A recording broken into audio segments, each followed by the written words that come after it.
Hello, thank you so much for joining me today. My name is Cassandra. I'm also known as the Prosperous Heart, and I love to be able to create clarity from the chaos by breaking what I know down into easy to understand, bite-sized pieces, whether that's through digital marketing, programming, project management, which is what I'm going to be sharing today, whatever it is that I feel might benefit you and empower you for greater success and prosperity. I'd love to share that. So thank you so much for being here with me today. Yesterday, I did a live stream on the first two pillars for what happens when you're creating new projects. So if you want to see the first two pillars, check it out right here. The reason why it was cut short is because I thought I could get it down to a few minutes, and I didn't. So thank you for your patience. All of it will be on this website right here. No, you don't have to worry about www, just prosperousheart.com/project-pillars.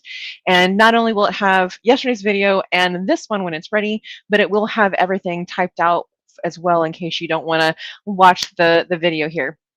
So the first three pillars, as a recap, was what do I understand? Where are we now? And so now let's talk about the last three pillars that really is required if you want to have a successful and efficient and effective project, whether it's a brand new project or you're just getting started with an already existing team. So those first two pillars already mentioned, and more information on that in the other video. But the last three pillars are as follows. Number one, third pillar is where do we need to be, right? So we talked about what do I understand and where are we now, but where do we need to be? This is not the nice to have part. This is what do we have to be successful to get to where we want to go. So this is, some people might say, the MVP, but an MVP is very much a slim basis, right? It's your minimum viable product. And so that's just kind of giving it more of a, hey, here's what we can do and here's some working pieces.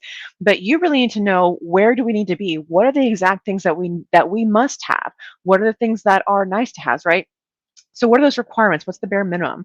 Are you including the end user in these discussions? Because if, for example, if you are writing software for someone and you are, let's say you're doing something really simple, you're writing a rock, paper, scissors game, and you think, okay, well, we want to have this in our game, we want it to do X, Y, and Z, but if it doesn't actually do the rock, paper, scissors game, then have you really done what the user wanted? Maybe that's what they wanted, right?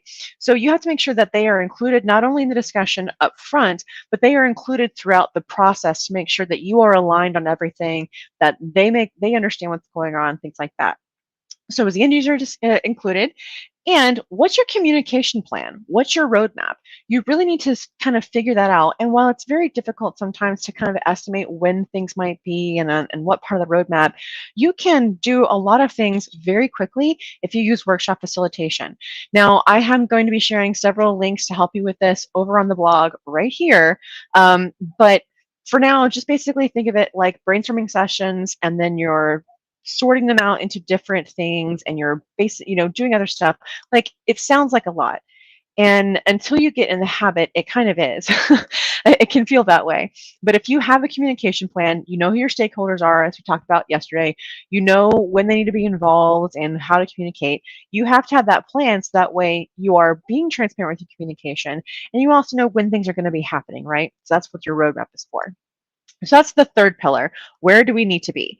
The fourth pillar, where do we need to go? Right? Where do we want to go? So this is your nice to have portion. So if we had all the resources available, could tackle this initiative all the time, what does that look like? What are all the little pieces that we need, right?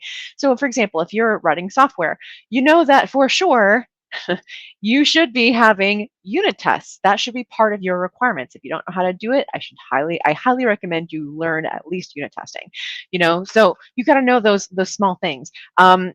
Do you know your brand colors? Is that important? Or is that a nice to have, which it really shouldn't, but it depends on what you're doing, right? So those are things that you have to recognize in that fourth pillar is where would we like to be? What would we like it to look like? This is not your requirements. This is your nice to haves. And then finally, your fifth pillar is your potential risks. Now, this can be anything that's currently holding you back. It's something that might hold you back. So for example, let's say that you are a very small team, right? Maybe you're a team of 3 or 5 or whatever, and everybody's already swamped. So right off the bat, one of your potential risks is not having enough people or not having enough time to complete these things. Because just because these may be important things that the business is saying, hey, you've got to get this done, you likely already have a lot on your plate. And so you've got to be able to say, hey, this is really important. I understand that. But what can we take off, remove from my plate, or put on hold for now, and so that way we can focus on this?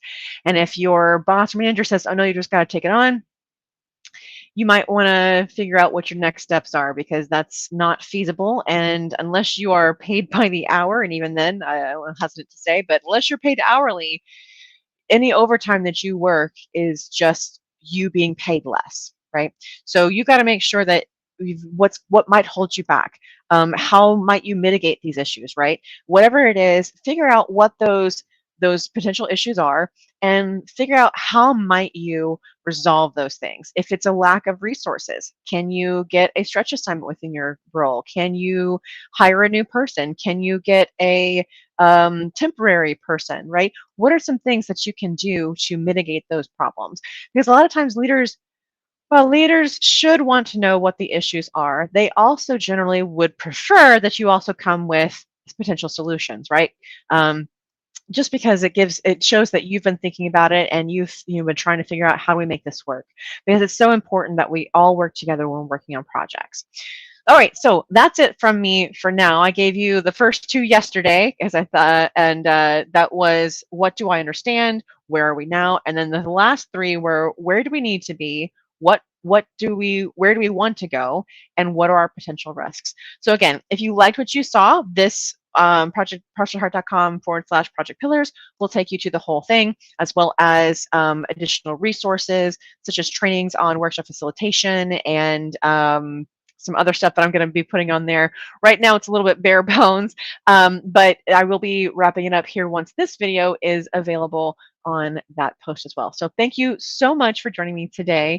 My name is Cassandra. I am the Prosperous Heart, and I am so excited that you're here today. I love to empower people where I can.